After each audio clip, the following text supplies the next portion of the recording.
Por incrível que pareça, as tratativas diplomáticas do governo Trump II, elas são mais promissoras de forma unilateral do que o seu Estado patrocinado com o seu líder de turno, ou seja, Netanyahu, um criminoso de guerra, o seu gabinete, composto pelo pior do Estado colonial sionista. Olha que é uma competição difícil, né?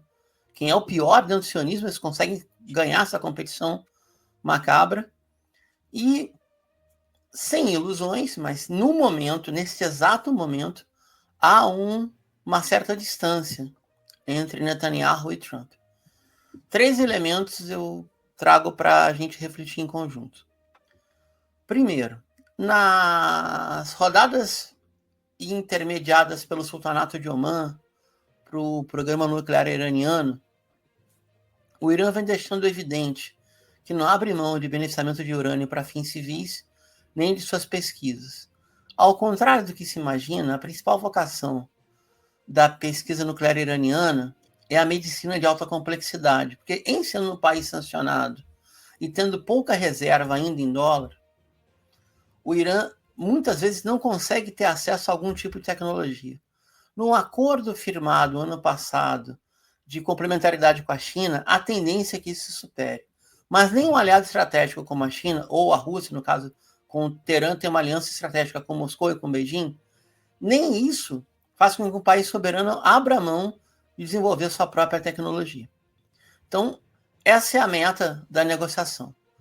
Trump, na sua estupidez, disse: eu aceito fazer um acordo diplomático, desde que esse acordo diplomático me dê a liberdade de bombardear o país. É uma coisa surreal, né? Ele falou isso, tá? Não estou inventando, ele falou isso.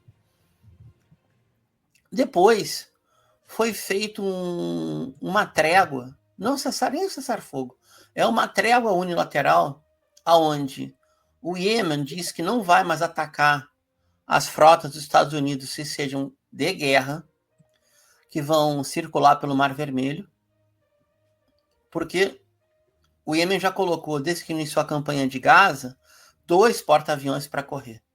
A batalha naval do Mar Vermelho é a mais intensa desde a campanha do Pacífico, entre Estados Unidos e Japão.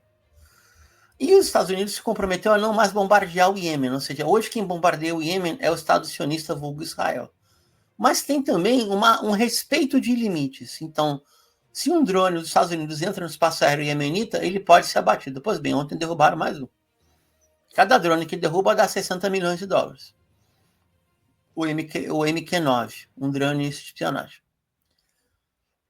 Ao mesmo tempo, uma tratativa indireta entre o Hamas e a diplomacia ou a inteligência dos Estados Unidos, tem horas que é a mesma coisa, quase sempre é um complemento do outro, trouxe a libertação, agora me foge o nome, vocês me perdoem, de um soldado israelense, mas de duplo passaporte. Como a maioria dos israelenses tem duplo ou triplo passaporte. Esse aí, no caso, era estadunidense.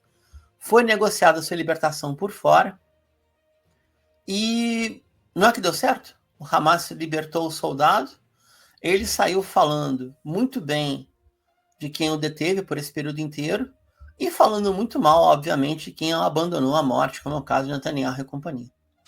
Tudo isso está ocorrendo no calor do momento. Ao mesmo tempo, nem tudo são flores. Vamos lá.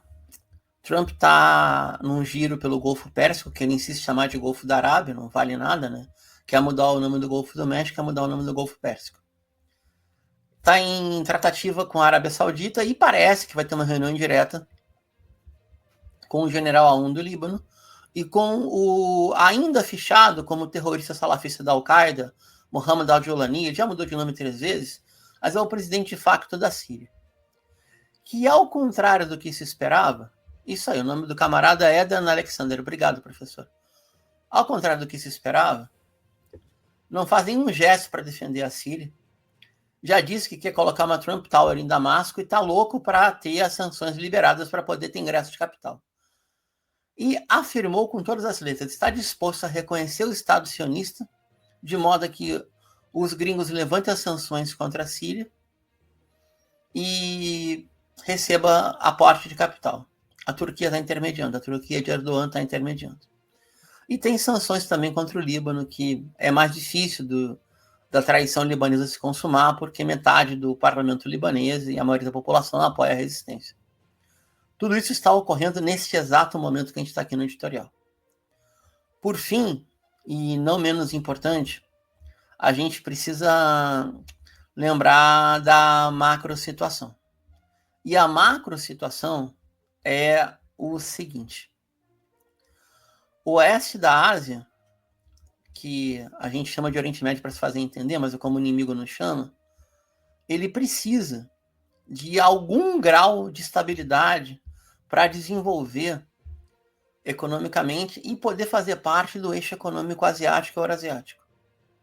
Hoje, a estabilidade econômica ela termina mais ou menos na metade do Iraque.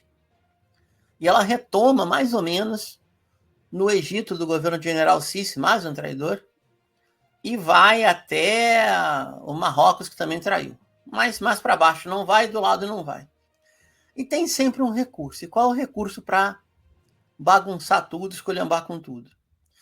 Quando a gente vai encerrar agora, gente, quando a gente imagina que as coisas vão andar e vai ter algum grau de estabilidade ou desenvolvimento econômico, o que acontece?